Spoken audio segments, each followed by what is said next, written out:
Boker Tov, jueves 19 de octubre, una nueva jornada de estudio para poder tener una caricia al alma en momentos difíciles. Y nos vamos a conectar con nuestro capítulo 8 del libro de Shmuel, que estamos Fabián, ¿esto leyendo. puede ser una yeshiva? ¿Cómo? ¿Esto se puede tomar como una yeshiva? ¿Sabes qué significa yeshiva? No mucho, pero bueno, me imaginaba que es una escuela. Casa de Yeshi- estudio. Yeshiva es apoyar el tujes y estudiar. Yeshiva es la Ajá. shevet, estar sentado. Así Eso es que lo que pensé yo. cualquier ámbito donde uno se siente a estudiar es una yeshiva. Perfecto. O sea Así que que estamos. si están sentados, Muy bien.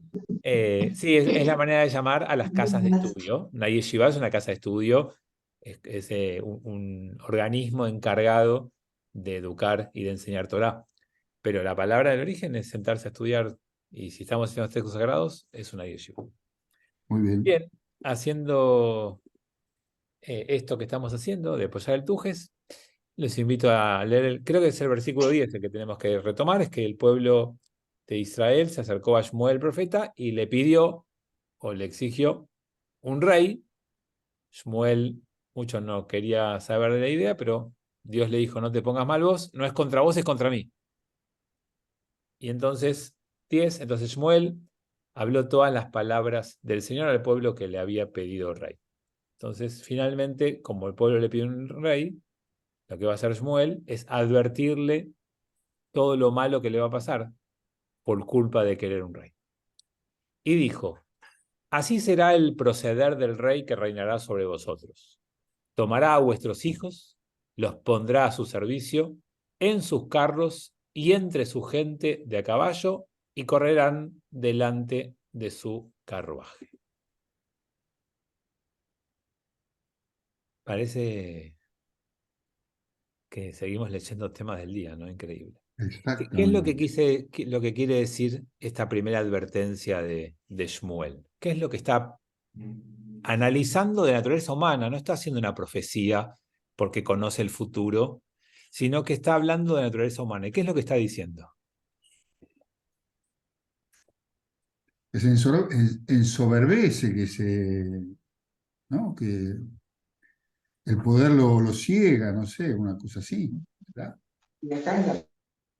Que se concentra todo el poder en una persona y los demás son súbitos. Ok, Que conoce el corazón del hombre. no te escuché, Andrés.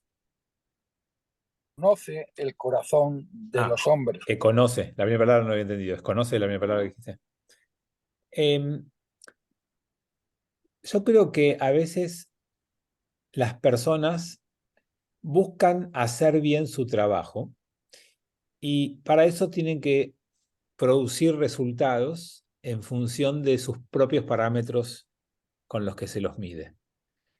Si vos tenés una organización y contratás a un gerente de marketing, no importa que haga la organización, el gerente de marketing va a publicitar lo que haga la organización. Y si esa organización es Hamas, o es un país pacífico, o es una organización, lo que va a hacer es su trabajo lo mejor posible. Si vos contratás a un abogado y sos un delincuente, el trabajo del abogado es ver cómo puedes reducir tu pena o presentar las cosas de forma tal que vos no parezcas tan culpable. Es decir, que quizás lo que yo les diría es que cuando vos tenés un rol, una tarea por cumplir, dejás de lado muchas veces lo ético de esa tarea o de lo que está pasando, porque vos querés hacer tu trabajo bien. Y entonces, cuando alguien es rey, su reinado va a estar en función de cuánto poder logre establecer, porque esa cantidad de poder le va a hacer dominar sobre más tierra, sobre más gente, y, por supuesto, cuanto más poder muestre, menos vulnerable, menos expuesto va a estar. Bueno, la naturaleza de un rey es esa, y entonces cuando vos tengas un rey, el rey va a hacer eso, y para hacer eso, como vieron nuestros políticos, dicen, construí un puente, hice esta obra, no la hiciste con tu plata, sea, para hacer esas cosas le sacaste la plata a la gente, o la cobraste por impuestos, o como sea, no importa, la administraste, pero no es tuya. Entonces el rey, si necesita mantener su poder, ¿qué va a hacer? Iba a reclutar a los jóvenes del reino para que lo defiendan, o para que ataquen por él, o para que lo lleve a la guerra. La naturaleza del cargo viene con eso. Entonces, por un lado, a mí estas cosas me gustan pensar en cuántas veces nosotros dejamos de lado ciertos principios o ciertos valores para cumplir con una función que tenemos encomendada. Y por otro lado, saber que cuando a alguien lo designás en un lugar, el ejercicio de ese lugar viene con algunas cosas que son buenas y otras que no lo son. Sí, sí, Pato. O sea, está claro la forma de gobernar de un rey. Pero, ¿y anteriormente cómo era? En la época de Moshe. ¿Qué cargo tenía Moshe? ¿No se decía lo que él quería y no era más o menos lo mismo sin un poder tan eh, clásico, digamos, para la vista de hoy, ¿eh? No, porque nosotros venimos, Pato, de 200 años de jueces. Post Moshe y post Yoshua, yo diría que la época de Moshe no es comparable porque estábamos en el desierto, era otra realidad, vivíamos aislados. La época de Yoshua es más parecida porque fue la que conquistó la tierra, pero había como una necesidad concreta y específica que era conquistar la tierra. Una vez que te estableciste en la tierra, ¿qué significó el periodo de jueces? Que el liderazgo solo ocupaba el lugar de un rey cuando había una necesidad específica para enfrentar un desafío, un peligro o un enemigo. Terminada esa necesidad, se disolvía el lugar. Entonces el rey, el juez, no acumulaba poder porque era el ejercicio de su trabajo y porque no entendía que tenía que justificar que le vaya bien en tiempos de paz. Lo que acá le dice Shmuel es que aunque haya tiempo de paz, el rey va a reclutar igual soldados. Y cuando tenga soldados, va a tener que hacer guerra. Porque ¿cómo se mantienen los soldados? ¿Cómo les pagás a los soldados? Con los botines, con lo que ganes en una guerra. Entonces, el ejercicio del reinado cambia la lógica de los jueces con la que viene, porque ahora el juez no está solamente cuando hay necesidad, sino que todo el tiempo. Y al estar todo el tiempo, va a generar la necesidad de estar la gente ocupada. Y va a tener ambiciones que el juez no tenía. El juez solamente quería defender lo que tenían. El rey va a querer salir a conquistar, a expandir, a crecer. Esa es, Pato, la gran diferencia entre el modelo que venía hasta acá y a partir de esto. El mejor ejemplo son las placas de inauguración. Bueno, por eso quizás es muy... bueno, creo que no escribiste a mí solo. Acá dice las inauguraciones o las placas, los políticos ponen sus nombres y no los de los contribuyentes. Yo diría que es un lindo ejemplo de las comunidades. En las comunidades no se pone el nombre del presidente que hace la obra, se pone el nombre de los donantes que aportaron la obra. Y eso está bueno, es una diferencia enorme. El nombre del presidente solo está si también es un aportante, si no, no está, por lo menos como funciona el Lambert. Así que esa es una buena manera de reconocer. Bueno, entonces, les decía que acá lo que hay es, por un lado, una descripción del nuevo modelo de liderazgo. Y entonces, lo segundo que les quiero decir de esto que aparece acá, para mí, ¿no? Es que no hay blancos y negros. Cuando vos analizás una persona, un modelo, un ejercicio del poder, o un cargo, un rol, una propuesta, una diferencia, siempre tenés que estar dispuesto a abrir y entender que hay cosas buenas y cosas malas. Cuando viene algo nuevo, tenés que poder tener la tranquilidad de decir, a ver, qué es lo bueno que trae y qué es lo malo que trae. Porque solemos tomar partido, y sobre todo en estos últimos años de grieta y de redes sociales, y donde todo es bueno o todo es malo, estas miradas que suelen ser muy destructivas, hay que salir de esa dicotomía y entender que, bueno, viene el liderazgo del rey, es un cambio que la gente necesita o pide. Te trae cosas buenas y tal vez tenga cosas buenas, pero también tiene cosas malas. Y entonces poder ver que aunque haya cosas malas, no está todo mal, o aunque haya cosas buenas, no está todo bien. Y esto es lo que el texto acá nos enfrenta y nos pone sobre el manifiesto. Por supuesto que Shmuel lo hace desde una oposición de él, ¿no? Este rey, nombrará para él jefes de miles y jefes de 50, y para labrar sus campos y recoger sus cosechas, y hacer sus armas de guerra y los utensilios para sus carros. Y acá le empieza a contestar a Pato el texto. ¿Qué respuesta hay de este texto al liderazgo de Moshe?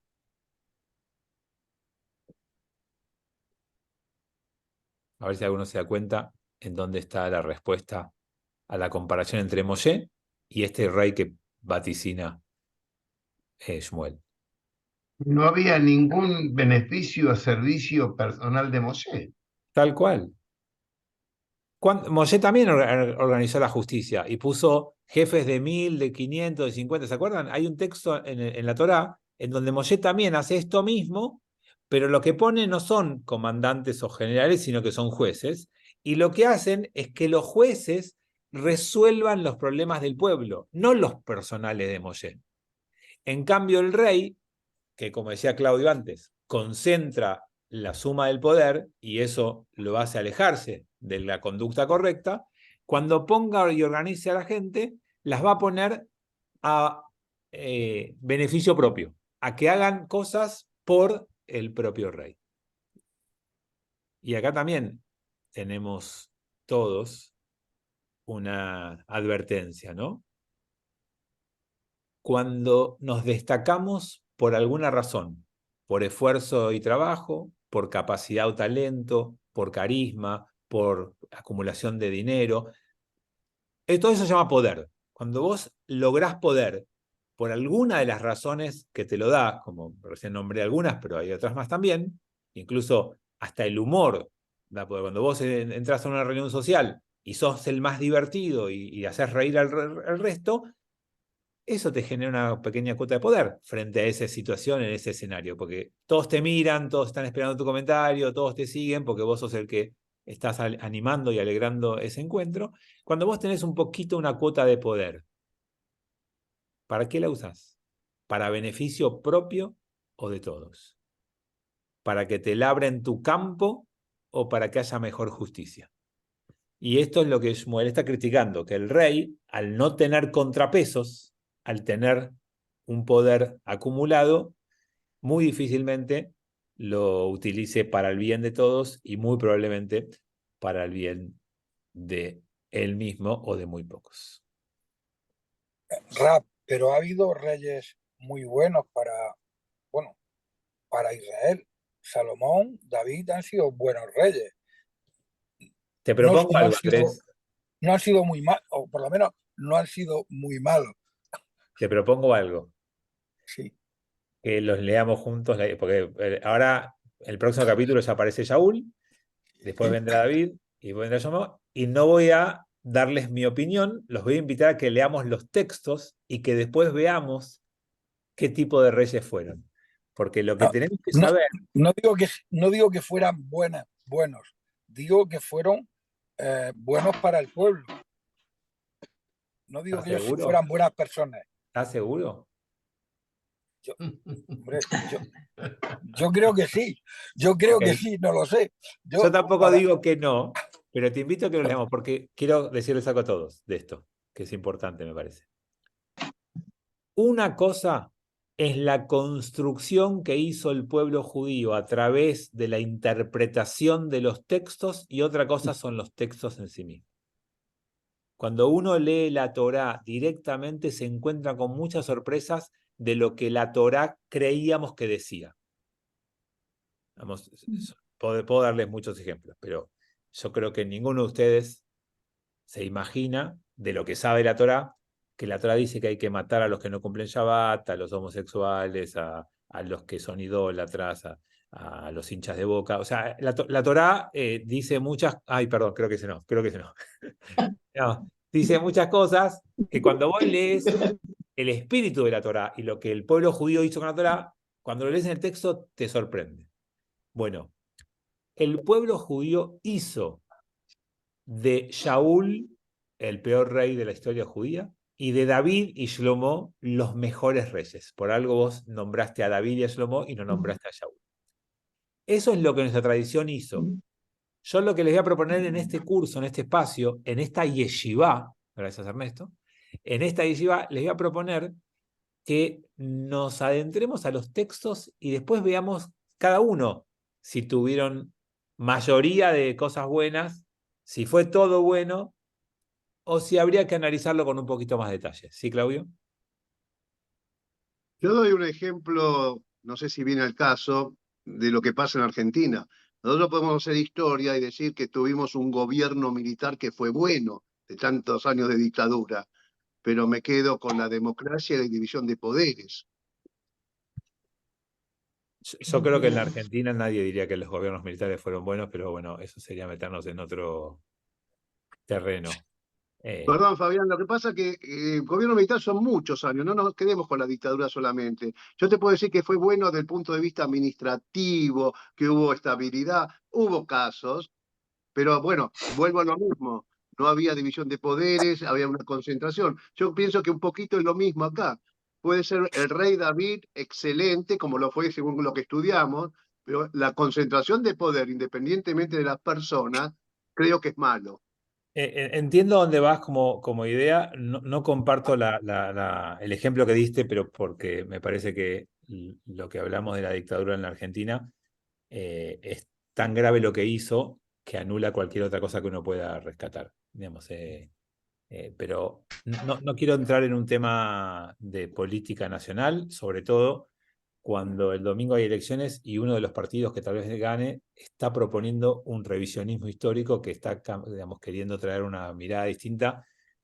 Y desde lo personal no estoy para nada de acuerdo, pero no quiero discutirlo porque sería meternos en una política y yo trato siempre en nuestros espacios no mezclar política nacional ni política israelí con espiritualidad y nosotros leemos y nos adentramos con cosas. Pero no puedo dejar pasar que no comparto, pero en nada, la posibilidad de comparar a la dictadura en la Argentina con un gobierno que pueda hacer cosas buenas, aunque haya hecho algunas cosas malas.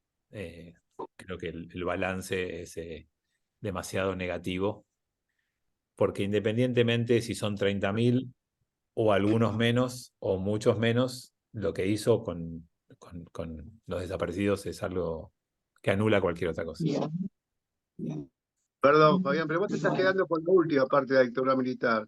Yo estoy hablando en general, tuvimos muchos años de dictadura, mucho antes de lo que es desaparecido y demás. O sea, yo lo que voy con mi ejemplo es que concentrar el poder, saca a la Argentina, en el mundo entero, concentrar el poder en una persona, prefiero los errores de la división de poderes, a eso voy. En eso estamos de acuerdo, en eso 100% de acuerdo, y toda concentración de poder es mala. Los equilibrios y los balances de poder son los resultados que muestran que son los gobiernos menos malos. No hay gobiernos buenos, no hay ejemplos en el mundo casi de gobiernos buenos, hay gobiernos pésimos y gobiernos que no son tan malos. Y creo que cuando hay división de poderes es cuando se da esto, en eso coincidimos 100%. Bien, volvamos a nuestro texto. Nombrar jefes y bien, eso lo leímos. Tomará también a vuestras hijas para perfumistas, cocineras y panaderas. Perfumista. O sea, ¿qué está diciendo el texto? Que el rey va a vivir con lujos y los lujos los vas a pagar vos. O sea, así como le vas a entregar la fuerza para conquistar y para sostener su poder, le vas a entregar los placeres y los vicios que va a tener. Porque obviamente no lo tomen literal, no es que tu hijo va a ir a la guerra por él y tu hija va a ir, sino que es un texto que advierte que cuando alguien concentra y suma el poder, cambia su forma de vida y se entrega a la búsqueda de poder y a la búsqueda de placer. Y eso va a ser a costa tuya. Eso es lo que está advirtiendo el texto. Y fíjense que si lo pensamos con el poder actual, pasa lo mismo.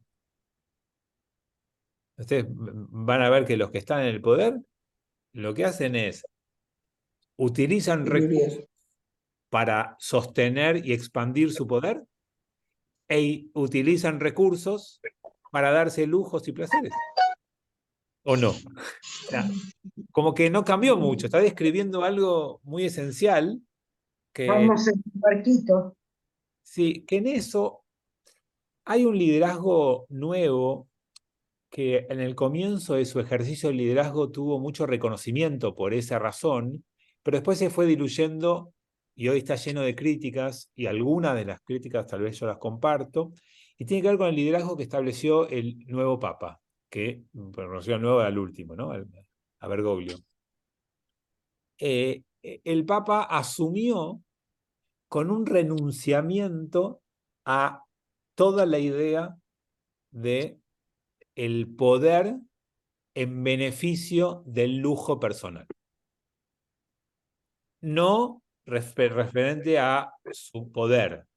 Ahí no hizo ningún renunciamiento. Es más, nombró más cardenales que nadie antes que él, y la búsqueda del poder dentro de la iglesia la mantiene. No estoy criticando, me parece que está bien, porque si no, no podría ejercer su rol. Y además, ese poder no siempre es malo, puede ser para bien. No lo sé, no puedo analizar eso, porque no desconozco, no estoy diciendo un juicio de valor. Pero sí hizo un renunciamiento a todo lo que implica los beneficios y placeres del ejercicio del poder. Y yo creo que ese liderazgo habría que imitarlo. Entiendo que los líderes de países pobres tienen que vivir como su gente. Creo que si vos sos líder de un país rico donde tu gente vive bien, está bien que vos vivas bien. Pero si vos sos líder de un país pobre, no debieras vivir como si fueras rico en un país pobre por el liderazgo. Y eso no se da. Lamentablemente, hoy en el mundo moderno eso no es algo que se valore, ni es algo que se pida. Quizás, de vuelta, no me quiero meter en las elecciones ni en la política, el concepto que se estableció en estas elecciones de casta sí sea una denuncia clara contra esto. No estoy diciendo que quien haga la denuncia lo haga desde la honestidad, pero sí lo que digo, el concepto de casta me parece importante, porque lo que dice en el fondo, hay alguien que está haciendo ruido, esperen que voy a silenciar. El que quiera hablar, por favor, desmuteese. Decía que esto, desde la denuncia, está bueno de pensar, y deberíamos tener como más una exigencia a esto. ¿Saben que hace muchos años, voy a contar algo que puede servir para algo? En el mundo rabínico está siempre esta duda, ¿no? Por ejemplo, yo conozco algunos rabinos que vienen de Israel a buscar fondos a la Argentina, y hay algunos de ellos que construyen cosas con bastante lujo y otros que son bastante austeros. Y tenemos donantes en Argentina, algunos que me dicen que a él le parece bárbaro que ese rabino viva con ese lujo porque hace una tarea fenomenal y hace un montón de compromisos, y a otros les molesta el lujo con el que esos rabinos llevan su vida privada, mientras obviamente igual hacen una tarea fantástica. Y entonces en algún momento alguien decía que los rabinos antes intentaban que sus dirigentes comunitarios, sus más círculo íntimo de su comunidad, se asemejen a él en su forma de vida, y que el rabino del siglo XXI quiera asemejar su vida a sus principales donantes o a su círculo más. Como que ahí hay una dicotomía que tiene, nada, posturas y de difícil decisión, y déjenme que les diga yo algo que me deja siempre pensando, sobre todo porque yo soy parte de eso de alguna manera, no comparándome con nadie, sino con la misma disyuntiva. Y siempre pienso que el cura y el rabino en eso tienen una diferencia enorme, porque el cura elige una vocación y no tiene familia. Entonces es una decisión personal y no tiene implicancias en su forma de vida. En cambio, el rabino, al tener familia, al tener esposa, hijos, tiene que hacer un equilibrio entre lo que su vocación le demanda y el marco social en el que inserta a su familia por pertenecer a esa comunidad. Por eso es que yo antes decía que los líderes que viven como la mayoría de la gente en donde el país en el que está, me parece bárbaro, porque el presidente de un país rico, su mujer y sus hijos, o su esposo y sus hijos, tienen que vivir en ese mismo país. Y si el ritmo del país es bueno, está bien que tenga un buen ritmo.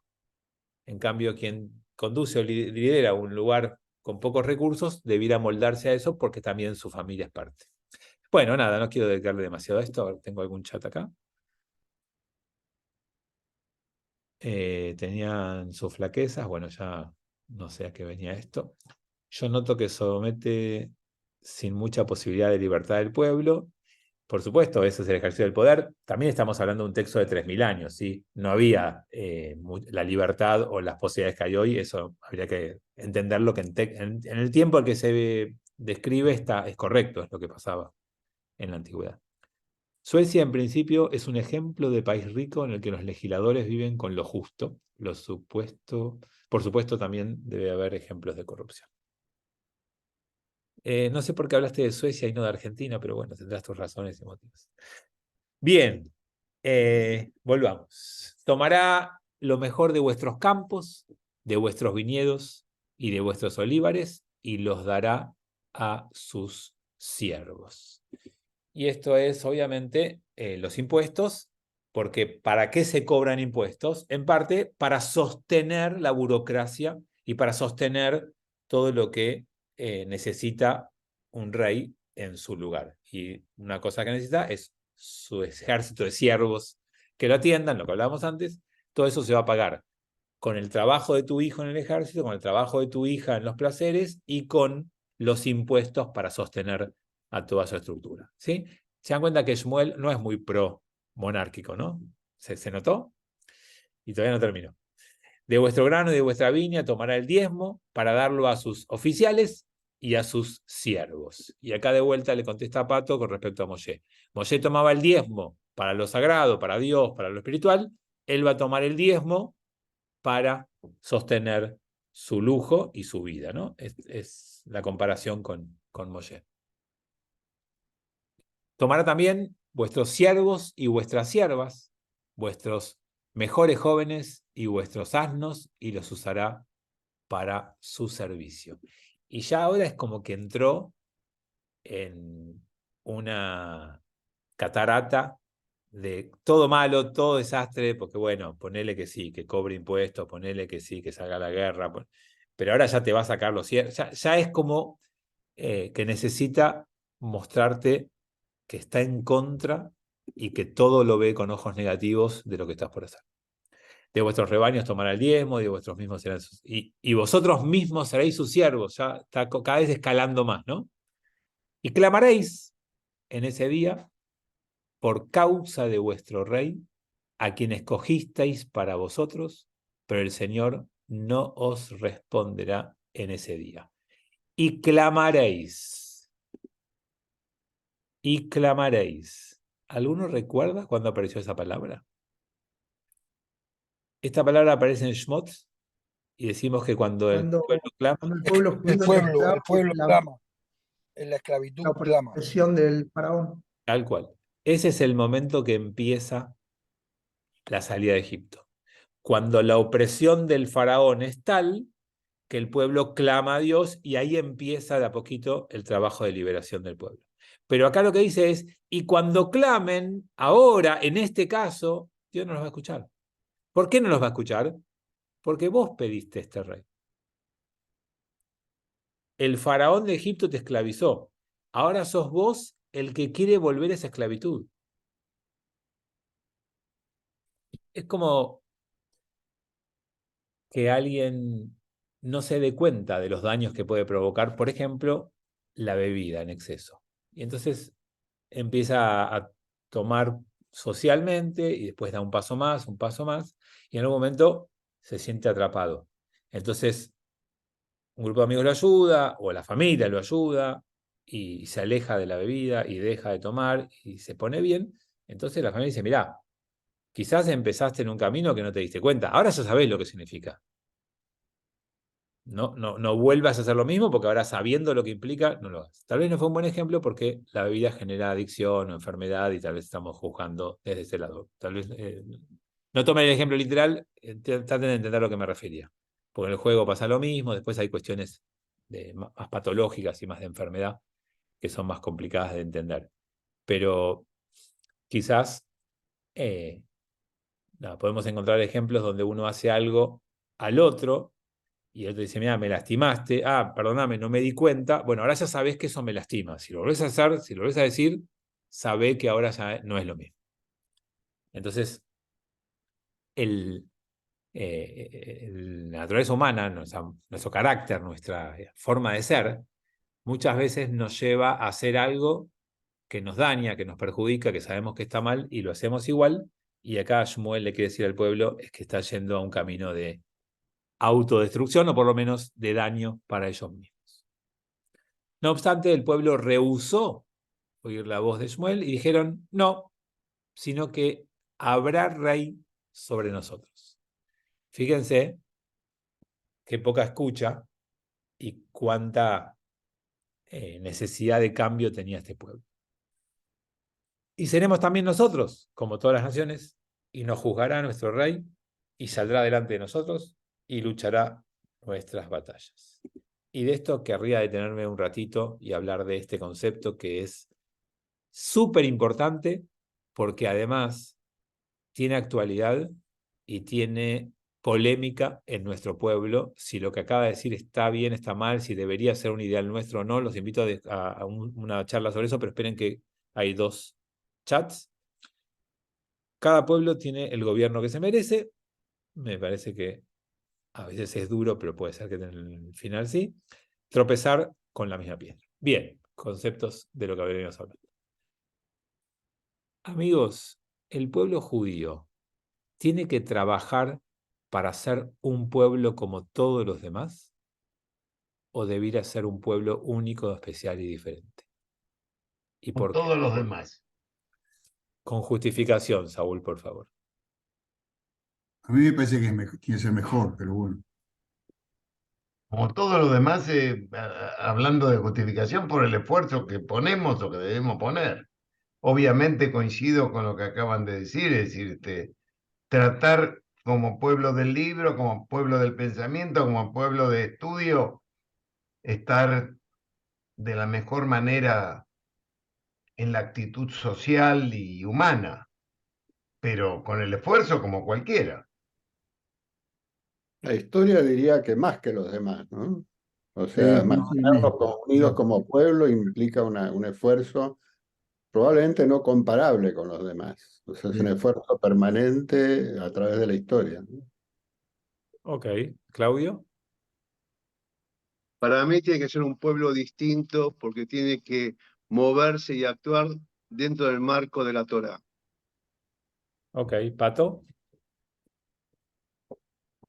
Opino igual que Claudio. Al tener la Torá y al tener tantos hechos desde las 10 Macotas hasta el día de hoy, todos los milagros que han pasado, no aprendemos nada. Queremos seguir siendo como regidos por las leyes del pueblo que está al lado nuestro. Ok, ¿alguien más? Armando, pero no solamente cada pueblo tiene el gobierno que se merece, pero además el gobierno que es reflejo de ese pueblo. Ok, seguimos con el tema anterior. ¿Alguien más de esta pregunta? Ernesto, a ver si querés justificar lo que decías. Sí, no, poco me parece que forma parte del pacto con Dios, ¿no? Me parece que nos pide eh, compromiso, ¿viste? Redención, mejoría, como que es una obligación más fuerte que los demás, porque los demás están muy mal y hace falta esto. No por sentirse privilegiado, sino al contrario, es una responsabilidad muy grande. Sí. Yo también Okay. creo que no. Andrés. Sí, yo creo que el pueblo de Israel primero ha sido por la elección de Dios, lógicamente ha recibido una serie de gracias, de de cosas que otros pueblos pues no han recibido, lógicamente.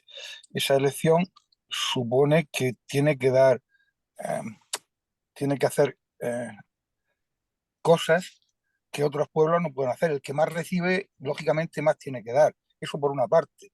Pero también es verdad que hay cosas en los otros pueblos que pueden ser buenas, que no todo lo bueno Dios se lo ha entregado al pueblo de Israel, sino que en otros pueblos y en otros sitios Dios también ha dejado algunas gracias que Israel puede aprender y que puede servirle para el bien.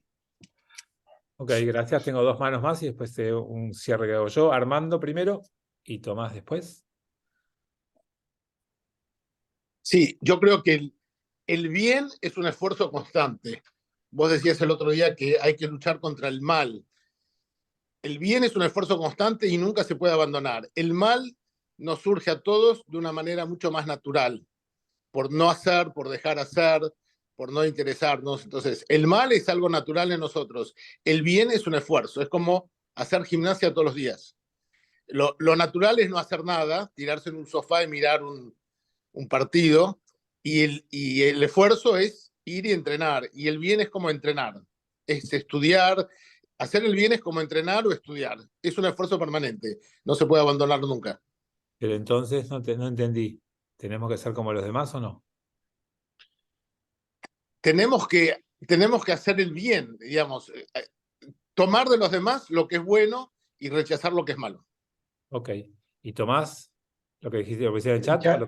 Ya, ya lo escribí. Ok. Ok.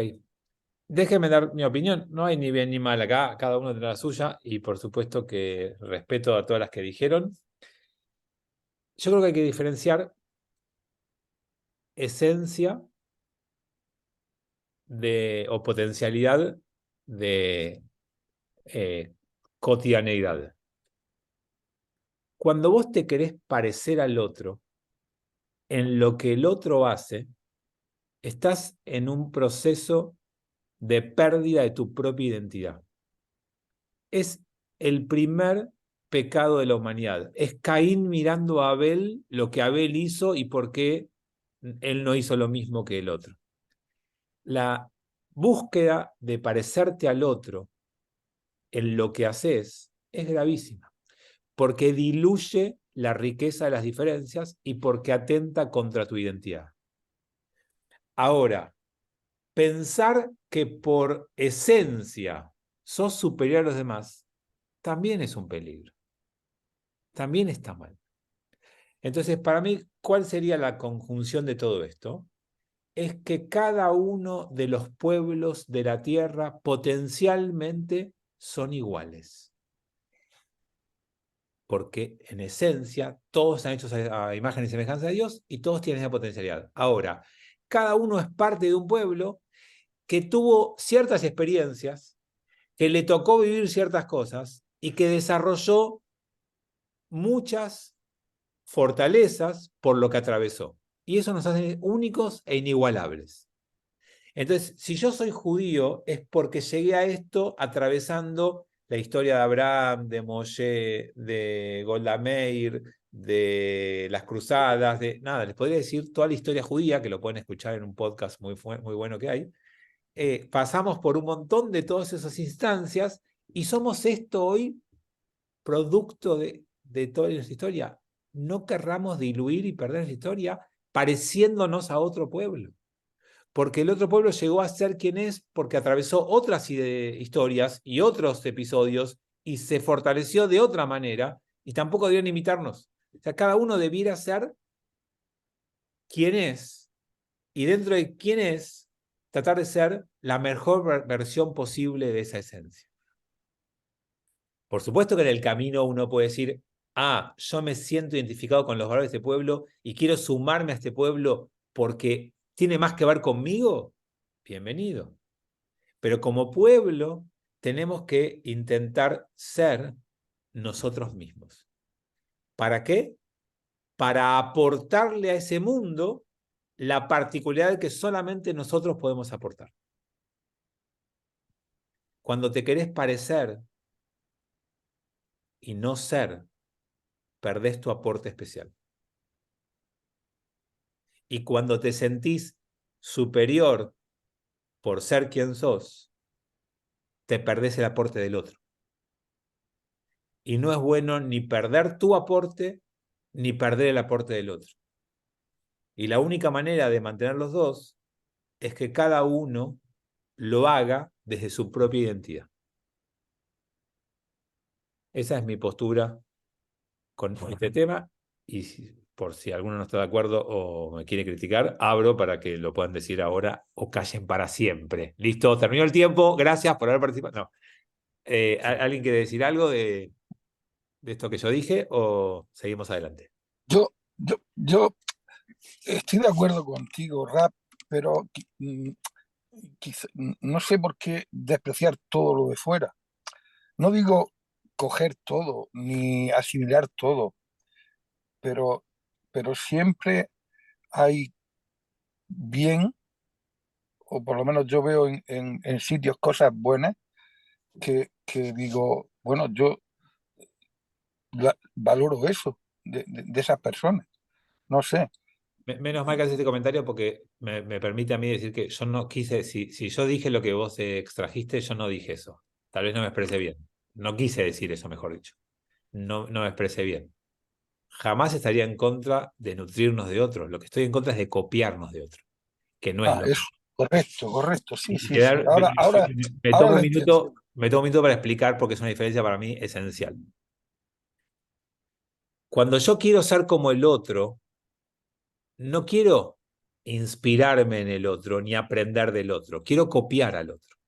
Y eso es lo que yo en esto creo que está mal o es un desperdicio. Cuando yo me acerco al cristianismo, me acerco al Islam y tomo algo del cristianismo del Islam que me parece bueno, lo que tengo que hacer, y no se apuren, es judaizar esa idea, esa postura, esa manera de vivir. Cuando yo digo judaizar, significa, qué bueno esto que hacen, me gusta. ¿Cómo lo puedo hacer yo dentro de mi forma de ser, dentro de mi identidad? Y eso me parece fantástico y todos lo hacemos. Sin perder nuestra identidad o la identidad Tal cual. nuestra. Le voy a dar un Claro. ejemplo. Le voy a dar un ejemplo que es antiguo y hoy nos representa mucho, y después se me ocurre mientras otro más actual, se los voy a decir. El pueblo judío desarrolló un vínculo con Dios. No desarrolló una ciencia que explique a Dios. Desarrolló un vínculo. Vos lees la Torá y no hay teología. Vos en la Torá no vas a encontrar ideas profundas sobre Dios. Vas a encontrar descripción de una relación. Dios y el pueblo tienen un vínculo. Se aman, se pelean, se quieren, se necesitan, se extrañan, están muy juntos, se tienen que alejar, se mandan una macana. Sí, es una relación. ¿Está claro? En la Torá es un vínculo entre el pueblo y Dios. Después vinieron los griegos, y los griegos hicieron una teología que es el desarrollo de una ciencia que hable de Dios. No existía en el pueblo judío. Bueno, a partir de los griegos hubo pensadores judíos que dijeron, a ver, ¿cómo podríamos desde la Torá intentar construir una ciencia que hable de la esencia de Dios desde los textos nuestros? E hicieron eso. Entonces, aprendieron de los griegos, pero judaizaron la idea. Y esto a mí me parece fantástico. Y esto tenemos 1000 ejemplos. Hasta podría decirles que Purim es un ejemplo de eso. De tomar una fiesta de otro pueblo, de reconfigurarla y darle un valor y una esencia judía. Entonces ahí coincido con vos, Andrés. ¿En el camino alguien me pidió la palabra? No. Si tengo un par de chats. De acuerdo con Tomás. Y Anita, a ver, ¿decís que la Kabbalah es eso mismo? Yo creo que la cábala es el estudio del análisis de Dios desde el inicio y Noah, por ejemplo, dicen que tenía ese conocimiento oculto. Por ejemplo, ahora que estamos tan próximos a esa para allá, cuando dice que Dios vio gracia en los ojos, que Noah vio gracia en los ojos de Dios, creo yo, que gracia quiere decir gen, y gen tiene Hochmeister, porque Cábala antes no se decía Cábala. Cábala, el nombre de esta filosofía, por decirlo de alguna manera, es ahora de los últimos siglos, pero antes se decía Hochmeister, que quiere decir conocimiento oculto. Y en Noach aparece clarito que Noach tenía ese conocimiento oculto, y de hecho los hijos de Noach, hay muchos que estudian, por ejemplo, alquimia, y dicen que vienen de libros que escribieron los hijos de Noach, y bueno, y yo creo que la Kabbalah estuvo siempre, antes de los griegos, o por lo menos es lo que estudio yo, que siempre está ese conocimiento y del Big Bang, bueno, que ahora es Big Bang, pero todo eso siempre estuvo, y es más antiguo. Tengo que decirte dos cosas, Anita. Sí. La primera, cuando uno estudia textos desde un enfoque espiritual y religioso, no necesita que la ciencia corrobore lo que uno piensa. Lo que vos traes... Pero ahora se están comprobando varias cosas. Espera. Lo que vos traes de los tiempos en los que ese conocimiento fue desarrollado no condice lo que la ciencia dice con lo que la religión sostiene. Por ejemplo, te doy un ejemplo bien claro para que veas a qué me refiero. Si vos estudiás científicamente el texto del Zohar, y cuando digo científicamente es, entendés las palabras que utiliza, las construcciones y los razonamientos y los textos que hay, es un texto que la ciencia no tiene duda que es del siglo XIII, XII. Sí, obvio, eso yo también creo eso. Pero esperá, y cuando Oye, vos vas de a la León. religión, te dicen, no, lo escribió Rabbi Shimon Bar Yochai en el siglo II. Bueno, en la época de Noach se sepa esto, es una creencia religiosa, no hay ninguna evidencia científica que lo pueda mostrar. Todo el saber de la Kabbalah se desarrolla básicamente a partir del siglo XI y XII en el sur de España y Francia. Y lo que te digo de los griegos es muy anterior. Ahora, si eso llegó oralmente desde Noach hasta ese momento y ahí se puso por escrito, no lo podemos saber nunca, está en el campo de la fe. La ciencia no lo puede demostrar que hubo una cadena oral y que ahí se escribió. No, pero es lo que se cree. El Sefer Yetzirah, por ejemplo, está atribuido a Abraham. Por eso, lo Entonces, dijiste recién, sí. divino, es lo que se cree. Por eso yo no te quiero contradecir, quiero poner simplemente que una cosa está en el campo de la creencia y otro en el campo de la ciencia. La ciencia, para decir algo y situarlo en una época, tiene que tener evidencia empírica irrefutable o tiene que tener pruebas, por lo menos, que lo sostengan. Acá es creencia y yo no quiero que cambies tu creencia. Yo, al contrario, me encanta que lo creas y yo en parte algunas cosas coincido, pero estoy mostrando esa diferencia. Cuando yo hablé de la teología, hablé de una ciencia que se desarrolló y es comprobable en qué época, y a partir de esa ciencia aparece la teología judía que le responde en términos judíos. Y lo segundo que te voy a decir es que la teología griega y judía no tiene nada que ver con lo que la Kabbalah dice de Dios. Lo que la Kabbalah dice de Dios es otro saber, otro campo, súper rico, me encanta, lo estudio, me gusta, pero no es teología. La teología es términos filosóficos y o científicos que expresan ideas sobre Dios. Y, o sea, la filosofía jamás diría que porque la letra del nombre de Noach es una primer letra de una palabra, eso no es sostenible desde la ciencia filosófica. Pero no, quiero simplemente marcar esa diferencia. Bueno, pero yo lo que te quería decir, que por ahí sí hubo gente que se dedicaba a ese estudio, aunque no tuviera literalmente en la Torá. Probablemente no nos quedaron textos de esa época que lo certifiquen. Ok. ¿Pato? Lo que yo veo en estos psukim es que el vínculo, vos hablaste del vínculo de Israel con Dios, está totalmente quebrado, porque en un momento dice, queremos ser, no solo queremos ser como las otras naciones, sino que queremos ser juzgados por el rey. O sea, es como que el ocultismo de Dios ya fue tan necesario para el pueblo que desaparece el vínculo, ¿no? Porque me parece como muy grave ya. No es que quieren un rey, no solo quieren un rey como las otras naciones, sino quieren ser juzgados por el rey. Sí, yo lo que En te el diría, 20, Pato, mira. sí, por eso lo puse. Coincido 100% y te diría, daría una vueltita más de tuerca a ver si estás de acuerdo o no. Es un acto de politeísmo. El vínculo con Dios exige una abstracción y una creencia en algo que no puedes ni ver ni tocar. En su momento, cuando eso fue irresistible para ellos, hicieron un becerro de oro. Y ahora se les vuelve a hacer irresistible esa fe que apuesta a lo trascendente, aunque no puedo verlo ni tocarlo, y lo quieren volver a reemplazar por algo que puedo ver y tocar. Por eso es como que la necesidad de tener, yo lo veo con el cristianismo, que más allá de ser una religión que cree en Dios, lo tienen a Cristo ahí como que es la estatua, pero no quiero hablar de cristianismo. O sea, es como que hay una necesidad todo el tiempo de no ser como otras naciones, tener a alguien a quien adorar, idolatrar, pedirle. Sí, coincido, 100%, acuerdo 100%, y creo que esta es la mayor crítica de Shmuel. La mayor crítica de Shmuel es, son un pueblo que tiene la posibilidad de tener un vínculo con Dios y preferís reemplazarlo por un humano que tiene todos estos defectos.